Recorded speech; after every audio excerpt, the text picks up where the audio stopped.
The Sawyer Hannay Show. All right, so very excited to bring just a wild guest today on, a former U.S. Navy SEAL, former CrossFit champion, just a phenom of a human being, for lack of a better term. This guy is just the pinnacle of hard work and dedication and discipline and things like that. And I can't wait to get into his career, with the SEALs, with CrossFit, with wrestling, and just, what it takes to kind of get to that point in your life and in your career that you're capable of doing just, kind of wild things throughout your life. So very excited to dive in. Personally, very excited, but very excited to share this with you as well. Awesome. So Josh, thanks again, man, for making the time. I know that you're a busy guy.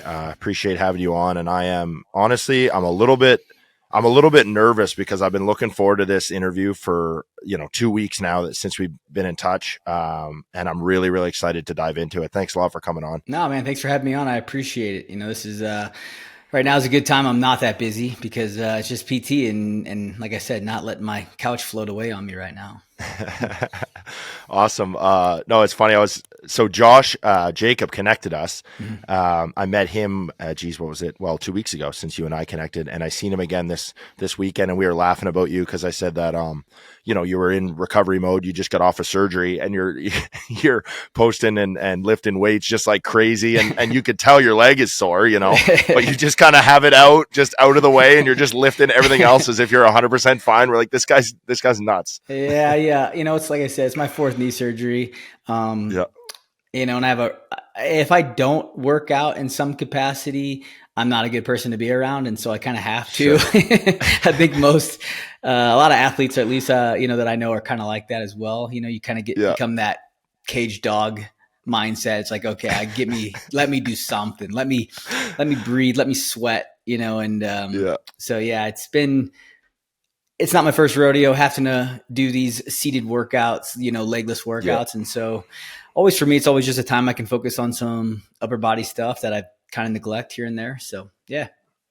Yeah, no, cool. Well, I'm happy you can make it. I'm happy that you're on the up and up with it. You mentioned before we started recording that you've had 4 knee surgeries. What other injuries and surgeries and stuff have you had? Yeah. So in early 2000s, I was playing indoor soccer as post college. After I was done with college wrestling, I was kind of just messing around. I grew up playing every sport there was, soccer, football, basketball, any sport that was in season. We did roller hockey.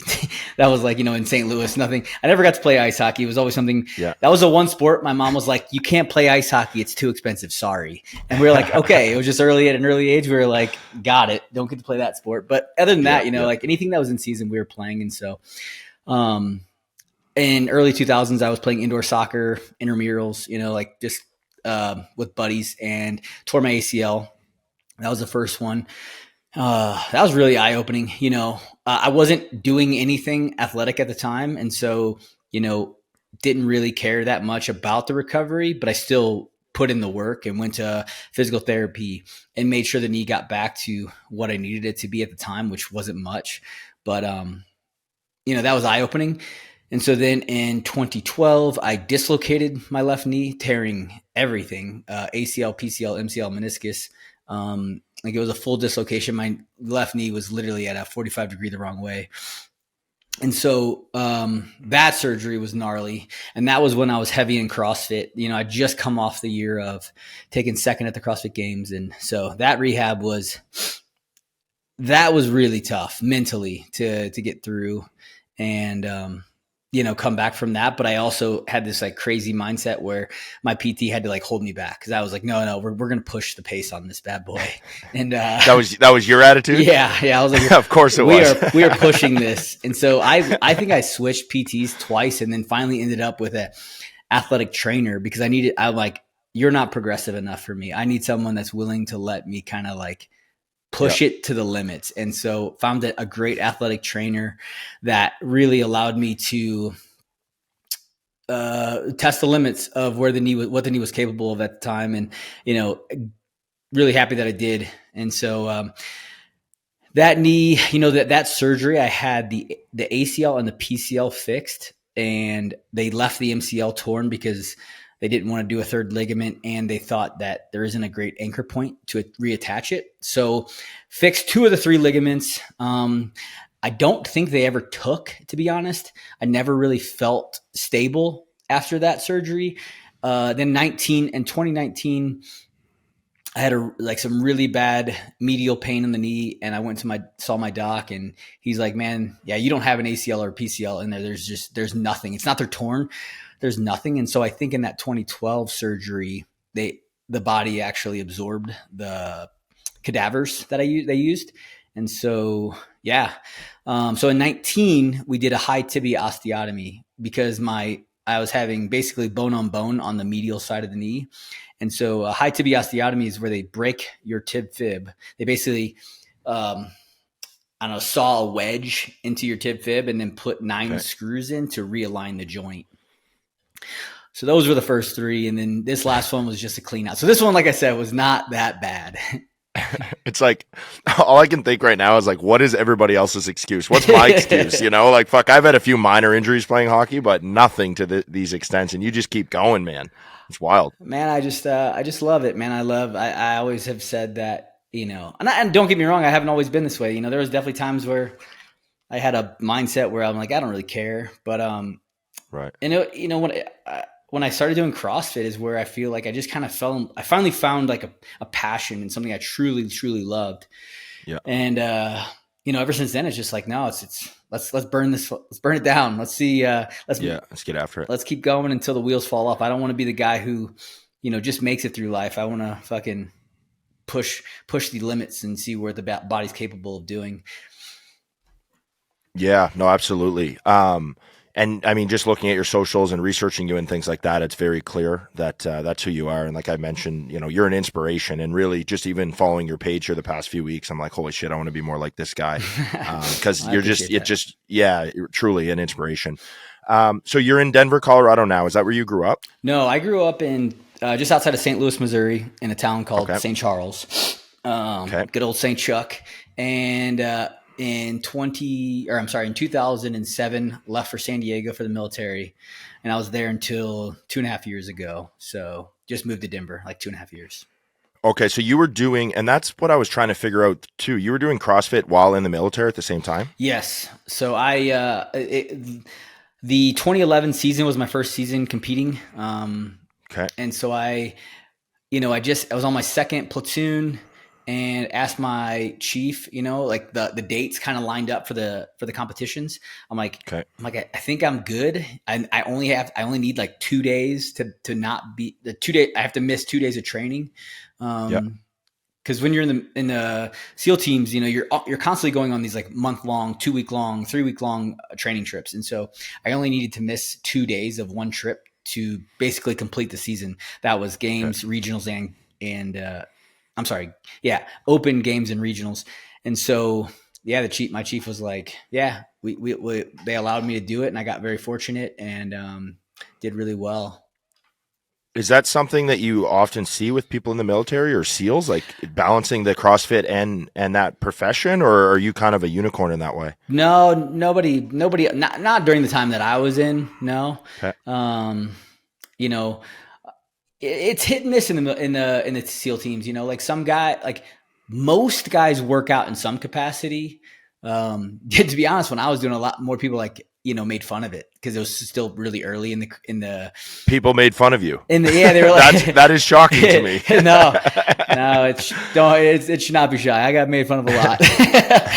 But it was people were like, oh, it's a fad. It's like Zumba or whatever, they were making fun of it still. And I was like, I don't know. I just loved it. I just enjoyed it. Yeah. And I just got pretty fortunate that it became a sport. From early on, I started doing CrossFit really early, like 2005. So 2 years before it became a competition. And I liked how it was competitive in nature. It was me and a buddy who introduced me to CrossFit, we used to race, and we used to do workouts and see who could get more rounds or who could do the workout faster and stuff like that. And so I just fell in love with it immediately, because I have an older brother, and we've just always been competitive in nature, like where, I think like most young kids with brothers, everybody wants to be the best. So yeah, of course. Oh no, that's cool. And that is early days CrossFit, man. I don't even know I've only heard of that. I've only heard of CrossFit in the last probably 10 years, and you were at it in 2005. So I seen that you wrestled as well, right? So what was your sport growing up? Like you mentioned, you did a ton of things, but was there one thing you kind of hyper focused on? No, we didn't hyper focus on anything. We played baseball at a very young age. That was what me and my brother, I was basically, so we were only 14 months apart. And so my mom was like, you're playing on your brother's team because we ain't driving to two different places. Totally. And I totally get that because I have two boys that are 2 years apart. And I'll tell you what, it is a full-time job to be a travel baseball dad. And, we just did 2 days last Saturday and Sunday, basically 12-hour days at the baseball field. So, but yeah, sorry. We grew up, we started with baseball. Baseball was like my first true love. I loved baseball. I played it through in high school, but then once I hit high school, I really saw more of a future with wrestling. I didn't pick up wrestling though until 8th grade. Kind of just relied on athleticism. And but really, me and my brother were kind of scrappy guys. We got in fights a lot. We fought, and wrestling just kind of made sense. It's totally. Here's a legitimate way you can do this. So you got to put that aggression somewhere. Right. And so, we wrestled. And prior to that, really baseball was the only thing I did competitively. My brother played football and basketball. I didn't. And then I played rugby towards the end of my high school career, which I also loved. And I played that for like 4 years in a men's league until I left for the military. Okay. So military came first before CrossFit?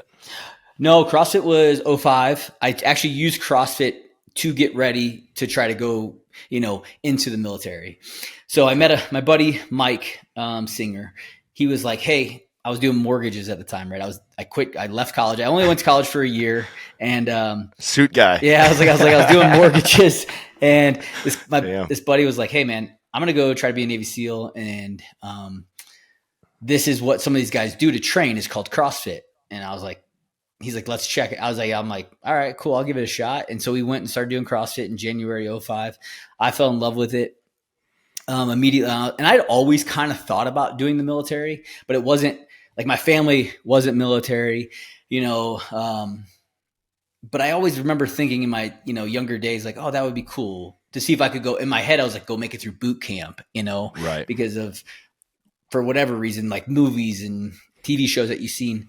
But so in 2005, after I started doing CrossFit, I was like, I hate my job. I hate my life right now. I'm not enjoying where I'm at.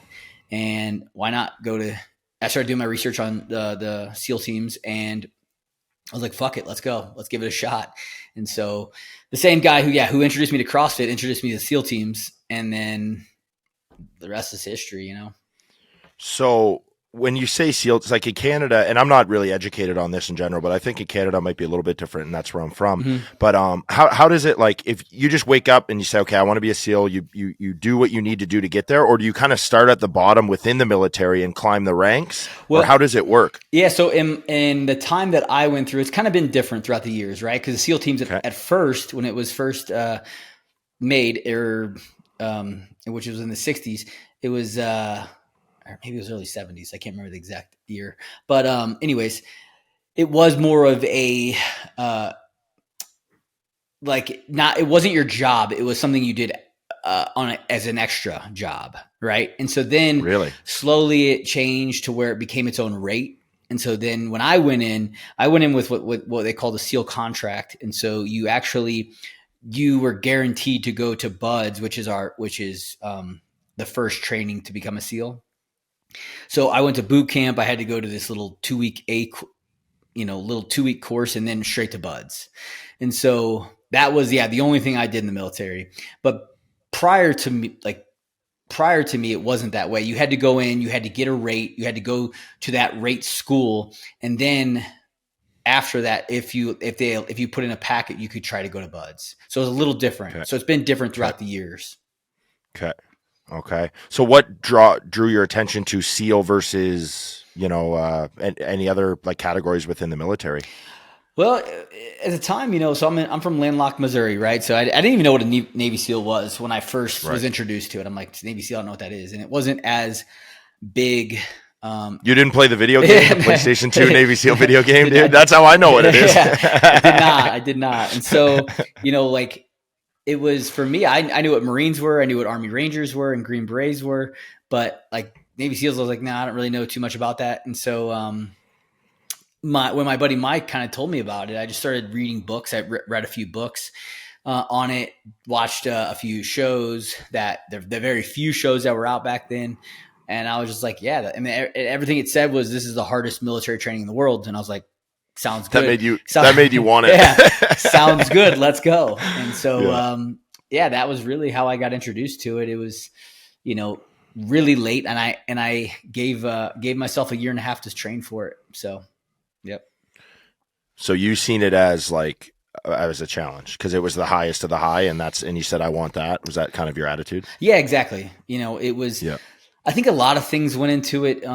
Missing some sort of competitiveness or something physical to have a goal towards, and also hating what I was doing at the moment, doing mortgages, sitting at a desk, sitting in a cubicle for 8 to 10 hours a day, being like, really, is this it? Is this the rest of my life? And growing up playing sports and as a kid, I always wanted to be a professional athlete. As a kid, I wanted to be a pro baseball player because that's, that was the sport I was playing. And so this kind of just gave me that rebirth of, like the motivation, the grindingness of going and practicing and training for something, and just fell in love with it immediately. Yeah. So is there a lot of like the buds or boot camp? Is there a lot of parallels between preparing in CrossFit and preparing for, becoming a SEAL or SEAL training? Yes. SEAL training is a little different than CrossFit training. But there is CrossFit will definitely, CrossFit's a sport, right? Just like hockey. And, as you know, right, you're not only just trying to be the fittest, strongest guy, you're also trying to be the best mover and the technical parts. Yeah, the technical aspects of your sport. And so CrossFit has that too. It's not like hockey, basketball, or baseball, but there are technical parts, aspects of each movement that you like. And that's the best CrossFitters, the people who go on and win the CrossFit Games they have that grinding mentality. They have great endurance. They have great recovery. They have a great mindset, but then they're also very technically sound when it comes to movement, because if you move the best, you're going to be able to move longer and last longer for workouts. And so, like there is some technical aspects to it, where the military or SEAL training is very much like, hey, let's get a strong legs and strong mind. And I offer a program actually that is how I prepared for it, because I did CrossFit, but I also knew that I needed to run. I needed to swim. I needed to get my legs stronger, because you're carrying boats and logs and you're carrying your buddy and all these things that, you have to do in buds to get through it. And that's like the number one thing I saw when watching people who drop out was because their legs broke down, and man, like when your legs are tired and are hurting, it's really hard to stay mentally tough. It really is, because you don't even want to be on your feet anymore, right? You don't want to carry shit, and you just want to go sit down and fucking put your legs in cold tub or something. Yeah. And the legs feed the wolf, as we know, right? If your legs go down, man, you can't do anything else, right? You're not going to handstand your way through training. Yeah, exactly. Or actually you might with the CrossFit training, but I mean, most people won't. Yeah, man. I mean, and every athlete out there knows it, right? It's our legs, man. Yep. I mean, hockey. Yeah, gosh, I can only imagine how strong your fucking legs are. I've seen some hockey players doing squats and skates. It's crazy. Yeah, legs are so important, and especially the way that hockey game's going now, skating is just so crucial. Where the physicality used to be more dominant, I would say 10, 20 years ago, where now it's all speed and finesse and skill. Of course, there's still that keep your head up or it's going to get taken off mentality, but kids are so skilled now that they can get away from and evade that type of stuff. But yeah, it's all in the legs, and the best players in the world have, the big hockey ass, the big thighs, and they can just sit in a squat for hours if they had to. You know what I mean? Yeah, man. Those hockey players are brutes, most of them, they're big Yeah. boys. Exactly. Like most professional athletes you meet have huge legs, like huge. Right. Football players, Yeah. baseball players, hockey Yeah, that's players, right. all of them, man. And Yeah. you're right, big asses too, right? Because most of Yeah. them have to squat. I keep telling my boys that. I'm like, I've never met a good squatter without a big ass butt. So I'm like, you boys need to start squatting. I'll tell you what. Yeah. No, absolutely. So yeah, I mean, back to the SEAL training, you said it's all in the legs, you're carrying boats, all those things.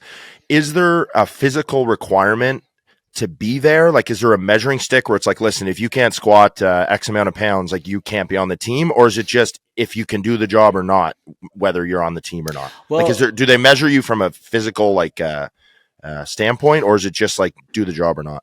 So at Buds, you have some tests, right? That you have to make it through. There are some push-ups, sit-ups, pull-ups, mile and a half run, and a 500 meter swim. So those are the only real tests that you get tested on.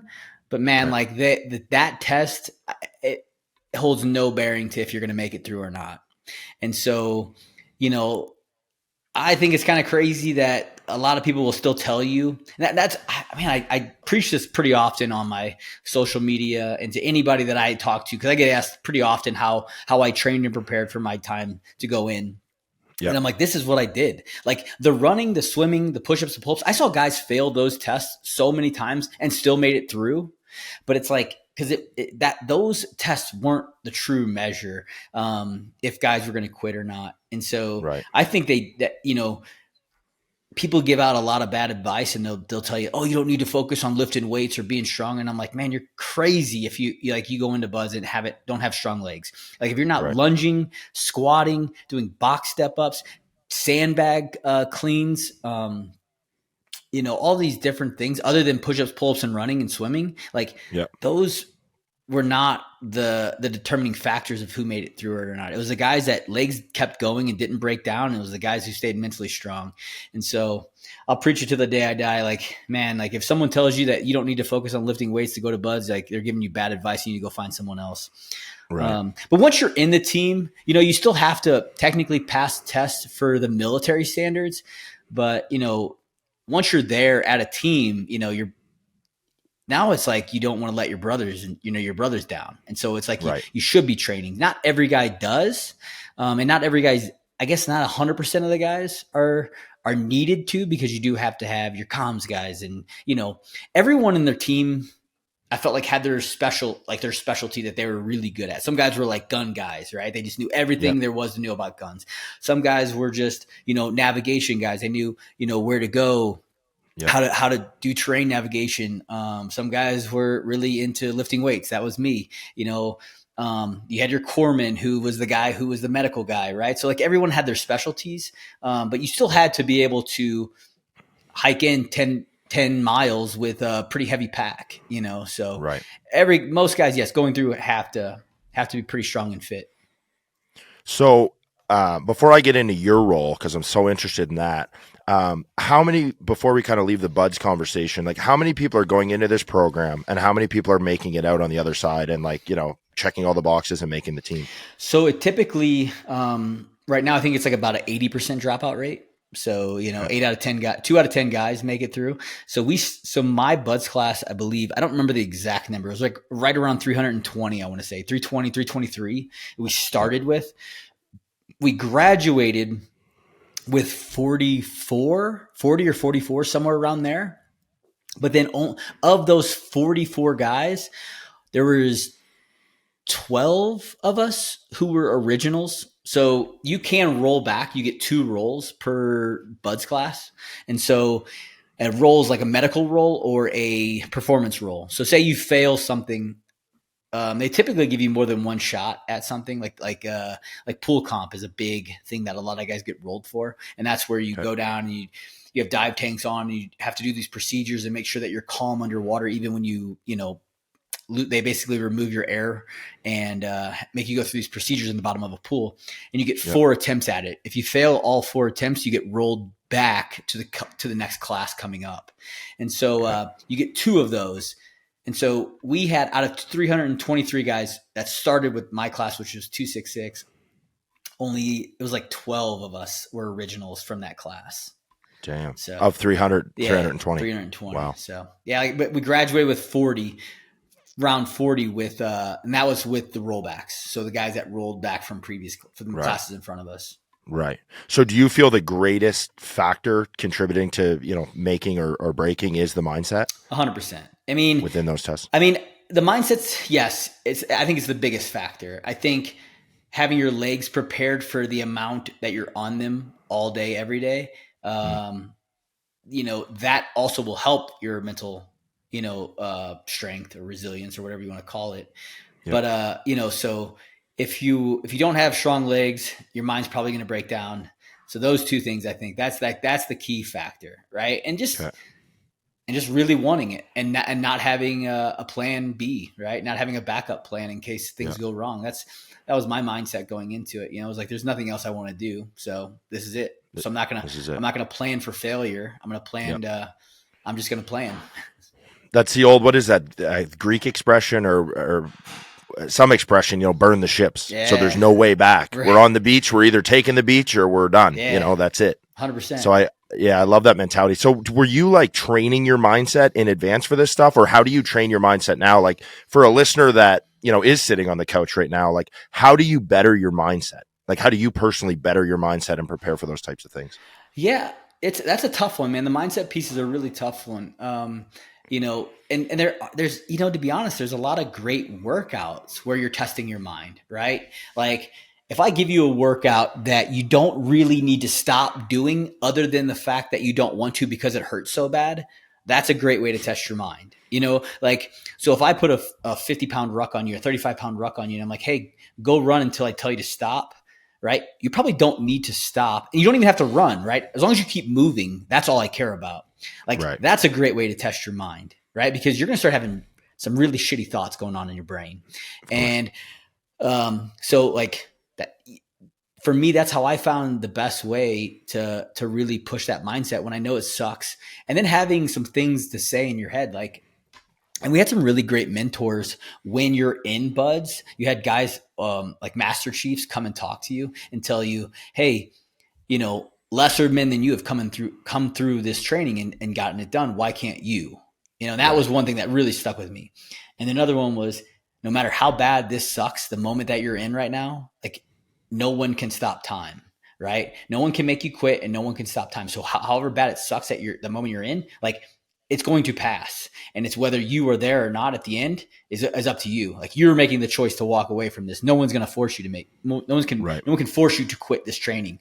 And so, having those thoughts while you're doing that stuff is a great way to do it. But yeah, so again, sorry, I bring it in my program, but that's because I get that question all the time, right? Like you do the physical programming, but like how can you strengthen me mentally? Well, in my programming, I'm going to strengthen you mentally. I promise. Like I'm going to give you workouts to where it's like you could do burpee box jumps for 10 minutes. And to be honest, like you don't need to quit, right? You don't need to stop moving. Just get up and get up, fall down, get up and get over the box for 10 minutes. If you have to stop and take a break, that's because you're having a mentally weak moment. Right. And so getting past that little moment is a win for you. And that's the only way to really build that mental resiliency is doing hard shit over and over and over again and pushing past those moments in your brain where you want to give up and quit.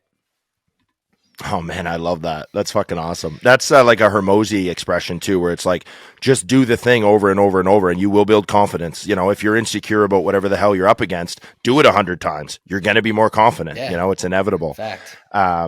So how do you balance, like you've had injuries. So how do you balance pushing through because you don't want to have a lapse in mindset, but also respecting your body's limitations at any given point? Like, do you have a conflict of I'm injured, so I can't push through this, or do you just push through it, or how do you handle that? Well, there's a difference between injury and pain, and I remember learning that at a young age from my high school wrestling coach.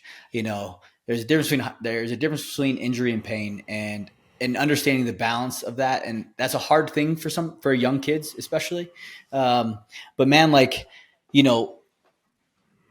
pain hurts too, and so does injury. They both hurt, but just realizing when is the time to push and when is the time not to push. It just takes time understanding and doing the things, right? And understanding, okay, did you tweak something? Okay, well, why'd you tweak something that you might have overtrained a certain, not overtrained, but maybe pushed one thing too hard and you were sore and you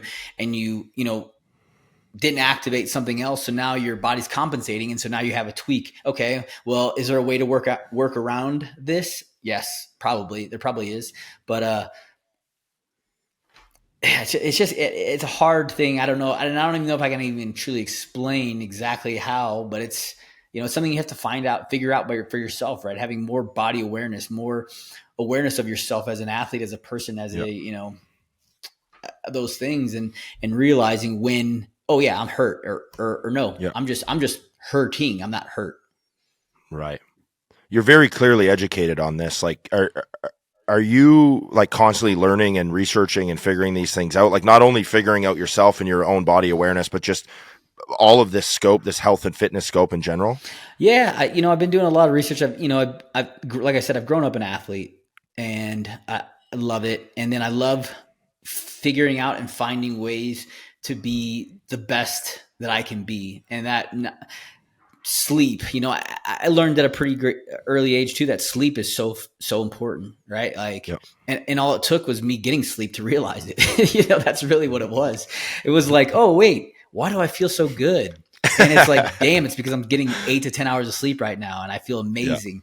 Or, eating, eating is something I wish I would have learned a lot earlier about nutrition, how vital of a role that is in our abilities and our health in general.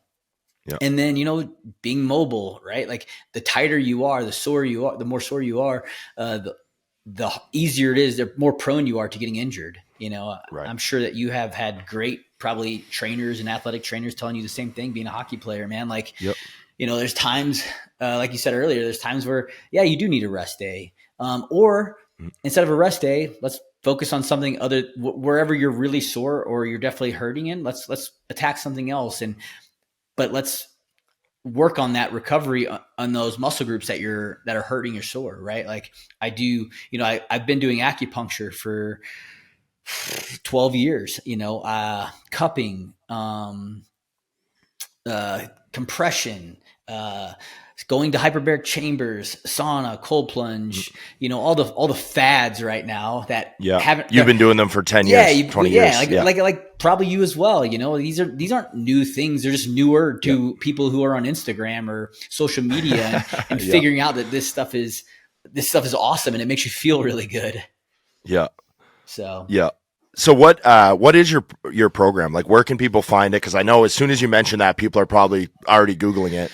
But where can they find it? What are your handles? What, like your website, all that stuff, and kind of lay out, like, give me your sales pitch. Like, what exactly do you offer within those programs? Yeah, for sure. That'd be awesome. So josh-bridges.com. So my name is the website, and that's where I offer all of my training programs. And so the big one is my military athlete program. It's for anybody who's looking to go into any military selection, to basically try to either go be a SEAL, SF, Air Force, PJ, Marine, anything like that, right? Anything where you want to go into the military and do those types of jobs, firefighter, police officer, any job where you have a physically demanding aspect of it, right? That program is going to work for you. That's a good one. And then I have one that is more so how I'm training now. It's called Operation LFG. Stands for a couple things, right? Let's fucking go. let's fucking go, or look and feel good as well, kind of thing. It kind of has like a dual meaning, and it's now that I'm 40, right? I'm training a little bit different than I did when I was trying to be a SEAL, and so it has some more bodybuilding isolation movements, which, to be honest, I kind of wish I would have push more of that while I was training, because I think it can have some huge benefits for injury prevention and just not having to compensate in certain ways. So doing a lot more isolation and then still doing some conditioning, because if you don't have a good heart, if your heart's not strong or works, then who gives a shit if you have big muscles? And so, so you get some isolation, you get a little bit of conditioning, and you're still going to be able to beat your kids at sports. That's what I say this program is basically built for, because that will be the goal. Those poor kids. That'll be the goal until the day I die, right? Is like, damn. I want to beat my kids at sports. The only sport they got me at so far is basketball, and I'm like, that. I don't be impressed. It's nothing I played. So, but yeah, so that's another huge program that a lot of people are loving. We have some like dumbbell only programs on there, some 30-day body weight programs, quite a few different programs on there. So go check those out.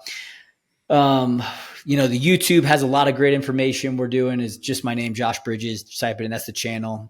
We've been running that for 4 years, and it either gives you a workout or gives you some recovery, or just kind of goes through, where I'm at in my life right now. Like we're getting ready to drop. My surgeon let my videographer come in and tape video the surgery. No shit. Yeah. So that's going to be wild. Yeah. So it sucks. It was just a scope, but it was still really cool. And so I kind of, hey, I'm sure you'll get another surgery and you'll get another try at this content. Right. Don't worry about that. Right. You'll tear something else apart. Oh yeah. You're probably right. So yeah, the YouTube is a good source for a lot of my information, how I eat now and all that kind of stuff. And then Good Dudes Coffee, I still own Good Dudes Coffee. I'm going to start pushing into that a little more again. I grew a love for coffee years ago and built that company in 2019. And so, gooddudescoffee.com. That's really it. Cool, man. I love that. I didn't even know about the coffee thing. I'm definitely going to have to get some. I'm a huge coffee guy, twice a day, every day. It's like some days the best part of my day. I love coffee. Drinking my first cup of coffee is up there with my best part of my day too. And it's like the second cup's not as good, but that first cup, man, is my favorite. So, and Nashville's you're in Nashville, right? Yeah. Dude, Nashville's got a good scene, man. A really good coffee scene. A good coffee scene? Yeah, I'm just starting to figure that out. I've only been here a few weeks now. Oh, okay. Where are you from before that? I'm from New Brunswick, Canada. So I'm from a small town, 800 people on the East Coast, right off the ocean of Canada. Nice. So I grew up in a little seasonal town, little hockey town, Oh, nice. So that was, and then my clothing brand, Country Liberty, which I'm going to send you some stuff. I'll get your address and stuff after this. Don't say it on here because people will be at your door, but I'll get your address later. I'm going to ship you out some stuff. But so I have a country lifestyle brand. That's what brought me to Nashville. I had a mutual friend with Josh, and I talked to him, and Josh, Jacob was the first ever SEAL I've ever talked to.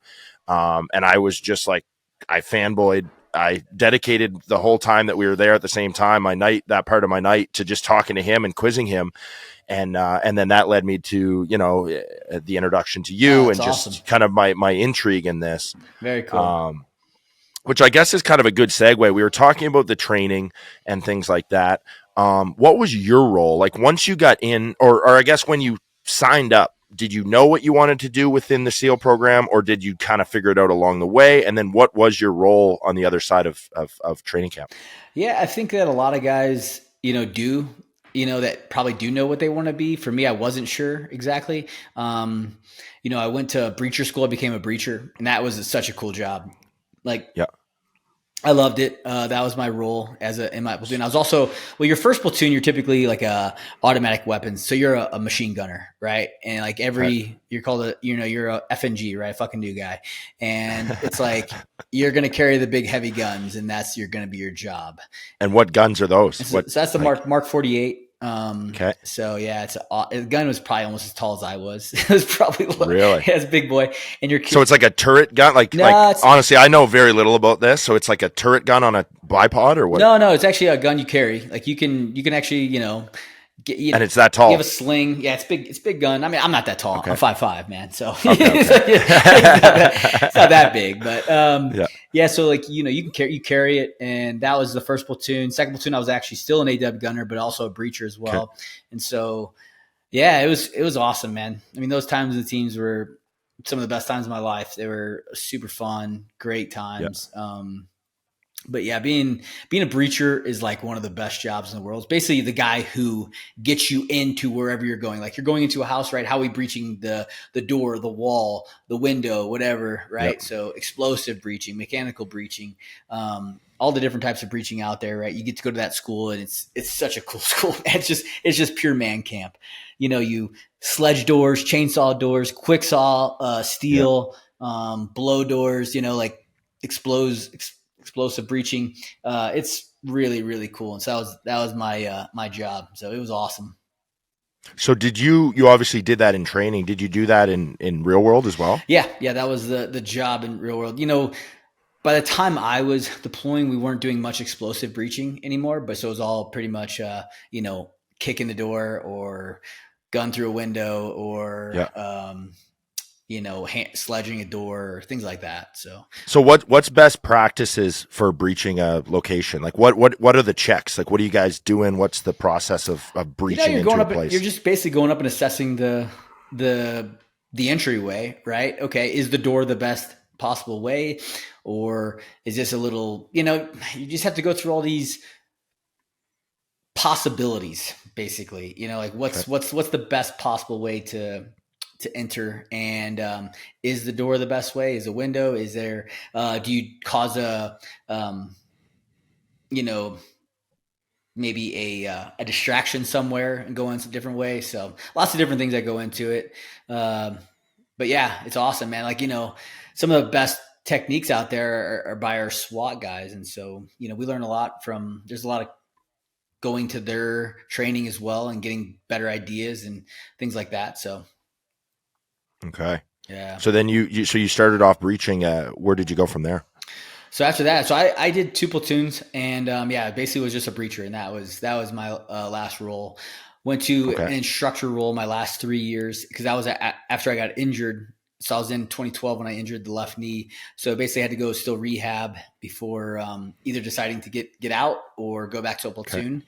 So I was an instructor for CQC, which is close quarters combat, for the last 3 years. So that's like clearing houses and buildings and things like that. So did you like the instructor role better?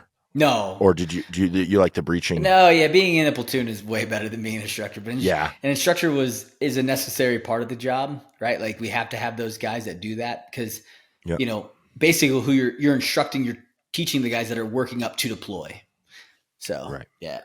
But yeah, it's good times, man. It was, like I said, best job I ever had.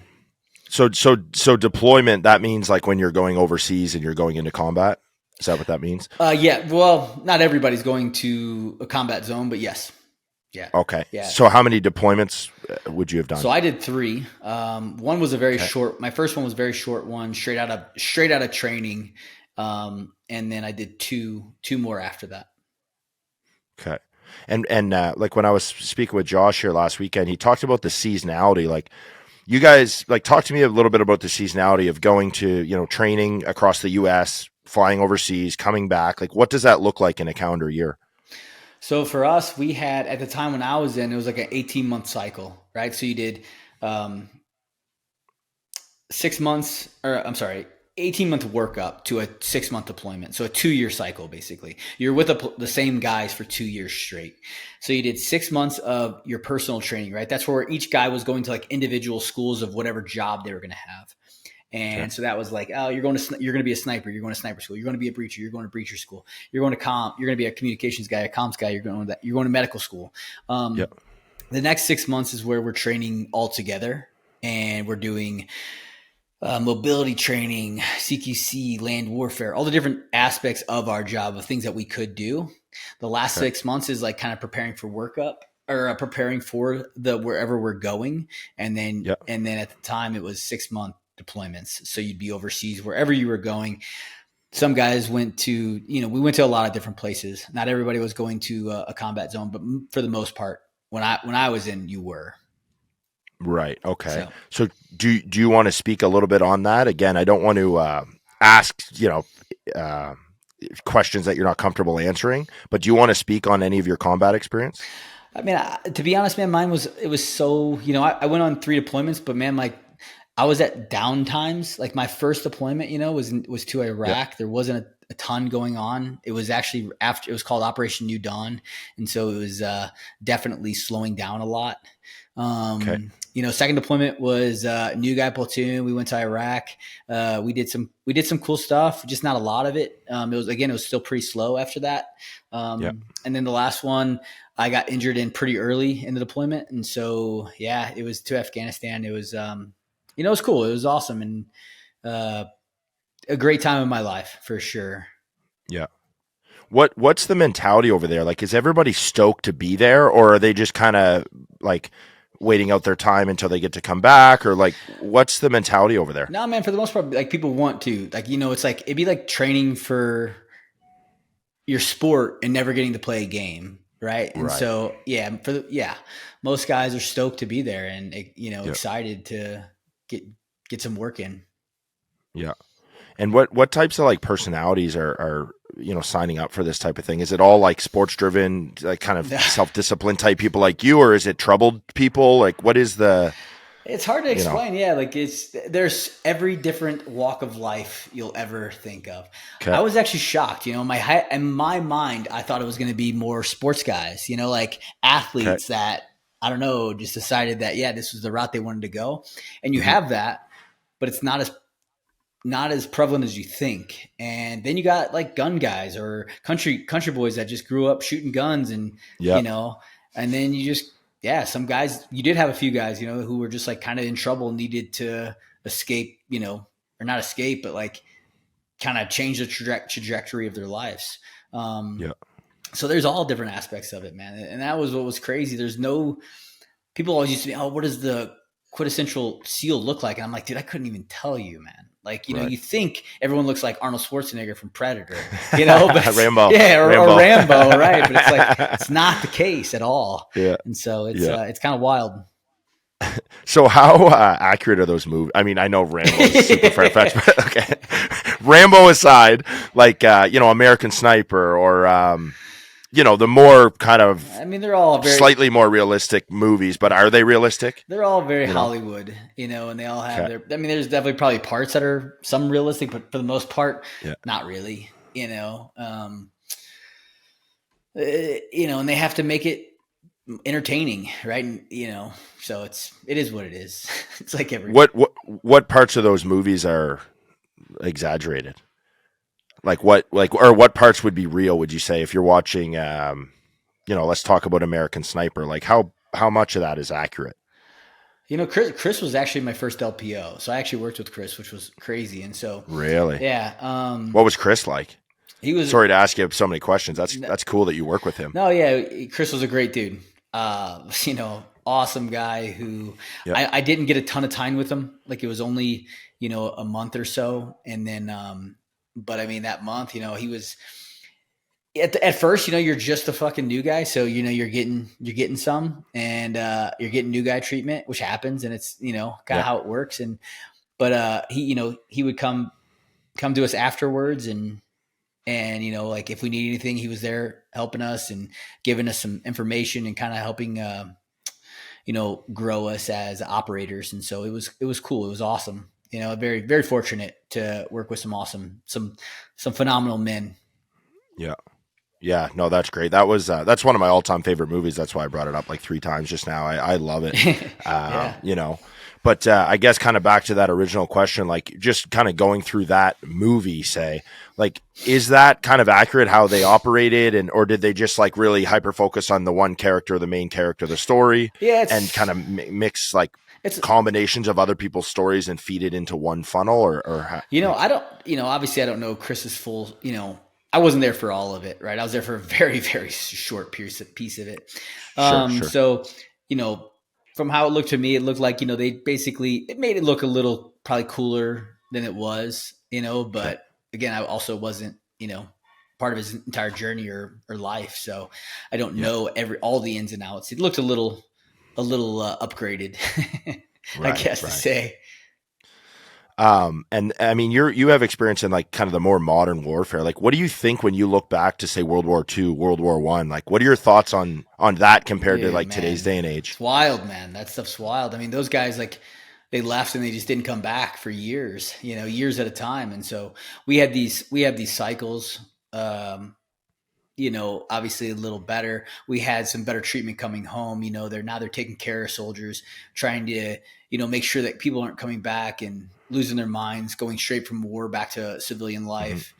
So it's cool. It's cool. Like, we definitely, World War II, those guys it was just crazy, man. I mean, it was a wild war. And so, the new age guys, it's just different, it's just a different time. And there's different, probably good and bad to both, I mean, but those guys were, I always look back at World War II vets and it's just wild, like those dudes on those fucking U-boats crashing into Normandy. And man, it was just wild, dude. Wild. Yeah. Yeah. And I wonder if the next generation will talk about your generation that way. With the advancements in tech and all that, I mean, they're going to look back and think, geez, those guys weren't properly equipped. 20 years from now, they might think that. I hope so. I mean, like, yeah, I hope so. I hope that those guys have cooler, better shit. And I think they are. I mean, dude, the way the technology's going right now, I don't see how it couldn't go that way. Like they're like, oh damn, that's what they're doing. And shit, that's what they were doing back then. But yeah, it's always going to be in that direction typically. So I'm sure they will. I'm sure they'll look back and be like, holy shit, those guys were roughing it. Yeah, exactly. Yeah. That's so funny. Shit. So when you're over there, is there anything like that you're specifically afraid of? Like, are you afraid of your camp getting raided, or are you afraid what are kind of the fears when you're living over there day to day? Man, it's hard to explain. It's not like a fear, like a constant fear of anything, you're just like, constantly ready, I think, I think you always have to be. You just never really know what's going to happen.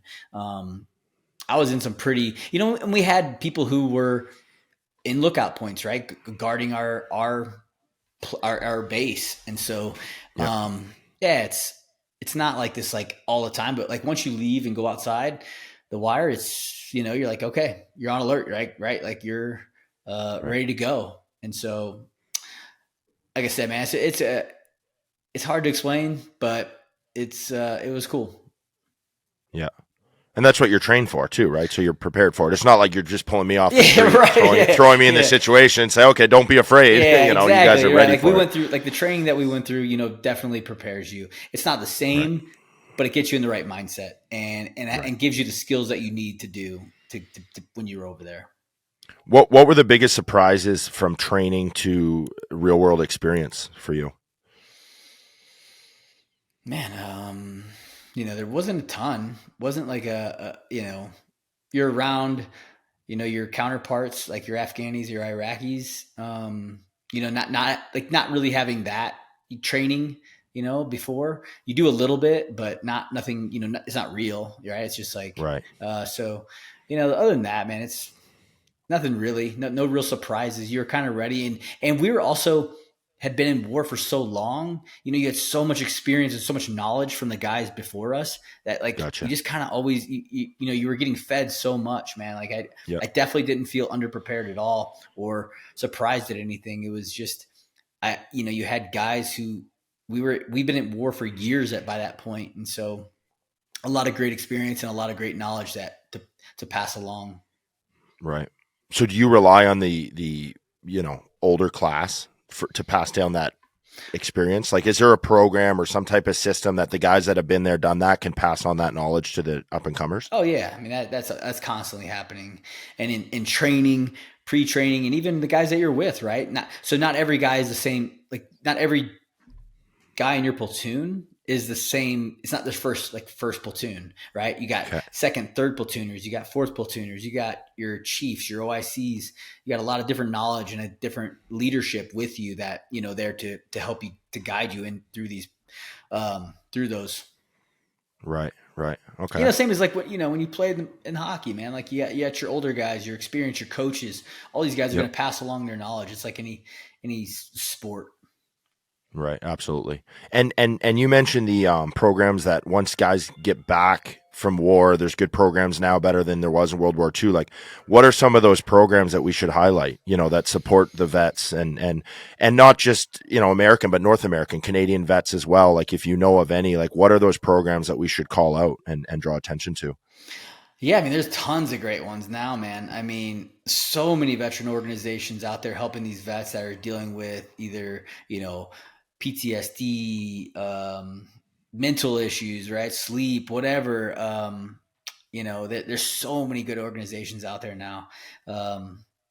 Lots of them. I mean, Yeah. I mean, there's got, they're working with psychedelics. There's, that are helping, seeing drastic, working with animals. I mean, there's so many out there. I can't even, it's hard to even get started. Right. Even to pinpoint. Yeah, totally.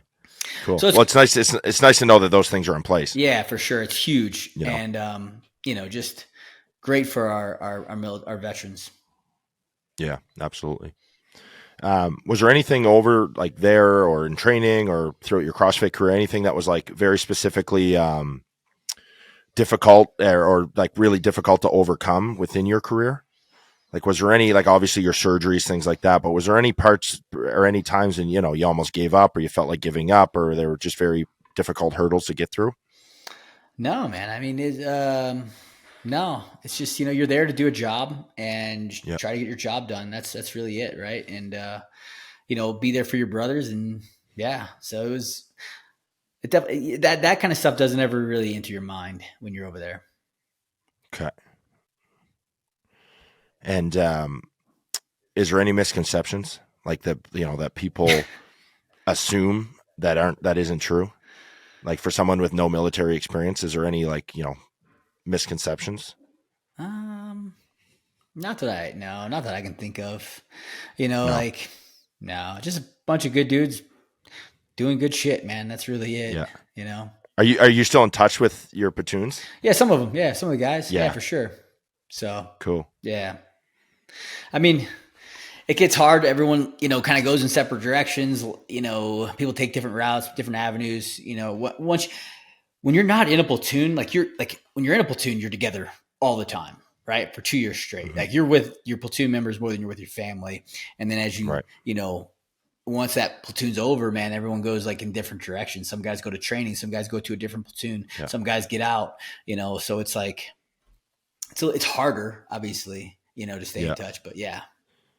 Yeah, I can relate to that with hockey. It's the same thing. You're with your hockey team 7 days a week, and then all of a sudden somebody gets traded and you don't see him again. Right. You know what I mean? Yeah. You don't, and some people stay in touch, the real close friends that you have, but you can only have so many close friends. It's impossible to stay in touch with, right. Absolutely everybody. Right. Yeah. There's only so much time in a day. Yeah. And then you start having kids and families and man, it's tough. Yeah.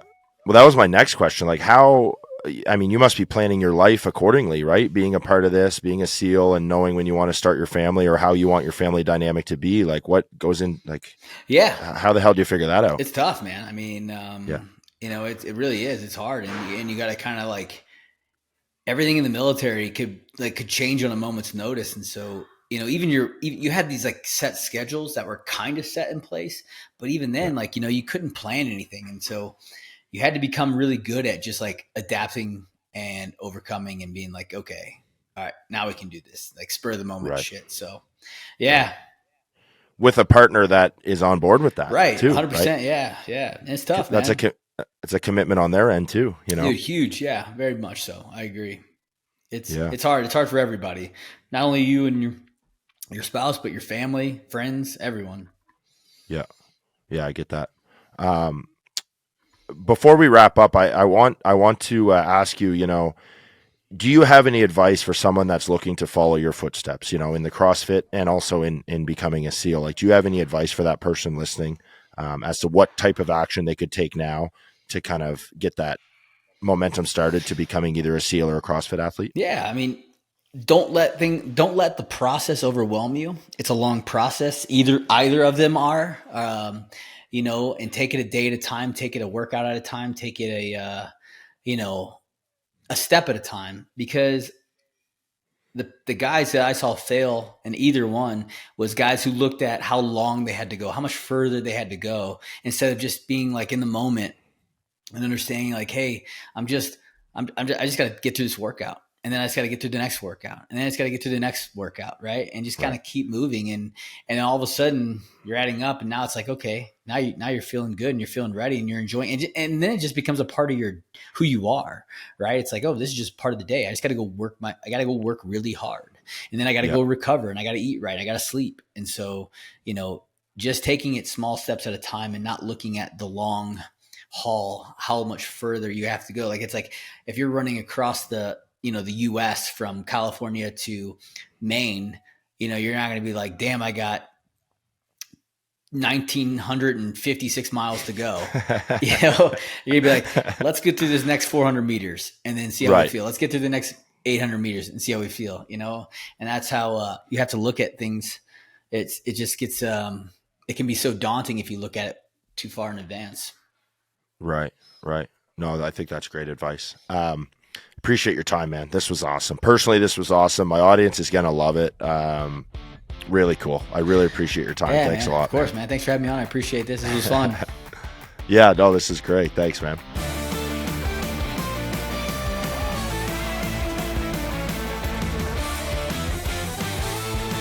The Sawyer Hannay Show.